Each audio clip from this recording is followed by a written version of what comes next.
ওয়ালাইকুম। ওয়ালাইকুম আসসালাম। কে বলছেন? আফসানা। আফসানা, কেমন আছেন আপনি? ভালো আছেন আফসানা? হ্যাঁ, আলহামদুলিল্লাহ ভালো আছি। মাশাআল্লাহ, ভালো আছেন। আফসানা, কোথা থেকে বলতেছেন? আপনার দেশের বাড়ি কোথায়? সিলেট জাফলং। আচ্ছা, কোন জায়গা থাকেন এখন আপনি বর্তমানে? আমাদের মেন বাসায় থাকি। আচ্ছা, সিলেটে আছেন, ঠিক আছে। কে কে আছে আপনার ফ্যামিলিতে বর্তমানে? সৎমার কাছে থাকি, বাবা মারা গেছে, নিজের মা আর আরেক জায়গায় বিয়ে হয়ে গেছে। আচ্ছা, ঠিক আছে। তো কি করেন এখন আপনি বর্তমানে আফসানা? বাসা বাড়ি কাজ করি। আচ্ছা, আপনার বিয়ে শাদী হয়েছে কিনা? বিয়ে শাদী হয়েছে না। আচ্ছা, তো দর্শক শুনতে থাকুন আজকে আফসানার জীবনের গল্পগুলা। ধৈর্য সহকারে ফুল ভিডিওটি দেখলে মোবাইল নাম্বার পেয়ে যাবেন, সরাসরি যোগাযোগ করতে পারবেন আফসানার সাথে। তো আফসানা, যেখানে আছেন নিজেদের বাড়িঘর না বাসা ভাড়া নিয়ে থাকেন? বাসা ভাড়ায় থাকি। আচ্ছা, নিজেদের জায়গা জমি সম্পত্তি আছে কিছু? জায়গা আছে, বাড়িঘর তোলা হয়েছে না। আচ্ছা, ঠিক আছে। তো এখন সৎমার কাছে আছেন আপনি? হ্যাঁ, সৎমার কাছেই থাকি। ঠিক আছে। তো দর্শক শুনতে থাকুন আজকে আফসানার জীবনের গল্পগুলা। যেহেতু বাবা নাই, আহ মাও নাই, বোন সৎমার সংসারে আছে।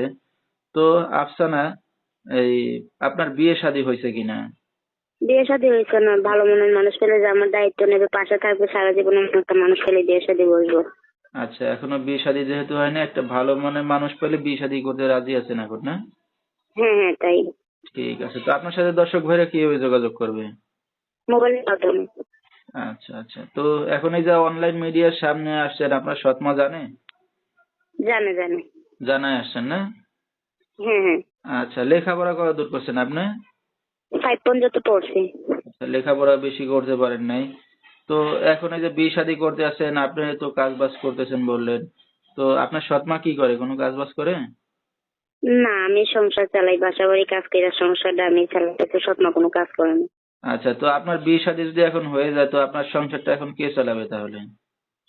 তাহলে বাবা মা, আমার সৎ মা আমার ফ্যামিলিতে নিয়ে যাবে সে তারে। আচ্ছা আচ্ছা, মানে আপনার সৎমাই সে চালাইতে পারবে নাকি?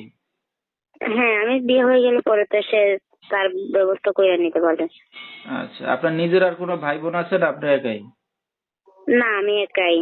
ঠিক আছে। তো আপনার যে নাম্বারটা আপনি বলতে পারবেন? আপনি বলে দিবেন। আচ্ছা, ঠিক আছে। তো এই নাম্বারে কি আপনার ইমো আছে? হ্যাঁ, ইমো আছে। আচ্ছা, সরাসরি চাইলে পাবে দর্শকরা, না? হ্যাঁ হ্যাঁ। ঠিক আছে। তো দর্শক, আমি নাম্বারটা বলেছি, এই নাম্বারে যোগাযোগ করলে আফসানাকে পেয়ে যাবেন। যেহেতু তার ইমো নাম্বার এটা, আপনারা অনলাইনেও চাইলে যোগাযোগ করলে আফসানাকে পেয়ে যাবেন। 01828462289, এই নাম্বারটাই হলো আফসানার। তো আফসানা, আপনি একটা অবিবাহিত মেয়ে, রাত বেরাত্রে অনেক দর্শক আপনাকে ফোন দেবে, কোনো সমস্যা হবে আপনার? না না, কোনো সমস্যা হবে না। রাতে কি একাই ঘুমান না মার সাথে ঘুমান? একাই ঘুমে, একাই। ঠিক আছে। তো আমরা অনুষ্ঠানের একবারেই শেষ পর্যায়ে, আফসানা কিছু বলার আছে আপনার আর? না না, বলার নাই। আচ্ছা, তো দর্শক বিস্তারিত জানতে সরাসরি যোগাযোগ করবেন, ভিডিওর স্ক্রিনে নাম্বারটা পেয়ে যাবেন।